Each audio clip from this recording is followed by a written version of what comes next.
Age లో కూడా ఇంత పర్ఫార్మెన్స్ చేసిందంటే హ్యాండ్సప్ ఆయనకు మాత్రం ఇంత ఏజ్ లో ఇంత కంబ్యాక్ మూవీ గుత్త ramp interval bang mind blowing.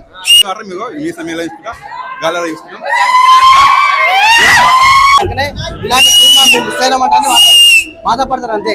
ఈ సినిమా ఎందుకు మనం చేయలేము, మా హీరో ఎందుకు చేయలేడని అంతే. ఏ పచ్చారు కదా సీట్లో వస్తే బూస్ బాస్ వస్తుంది అన్నా. ఎవరికైనా పిచ్చి పిచ్చి క్లారెట్ అన్నా ఎన్నెట్ కూడా ఎన్నెట్ వస్తాడన్నా అంటే మా అన్న శివగాంధీ మామితం కాదది తమ్ము తమ్ము చూపించాలన్నా. ఆ ఫైట్ ఉంటది ఆయనతో ఫైట్ ఏకదం ఫైట్ అది క్లైమాక్స్ సీన్ మాత్రం హైలైట్. అది క్లైమాక్స్ సీన్ మాత్రం అన్న చూసే మేము మేసాలు పెంచేది కూడా అన్న చూసే.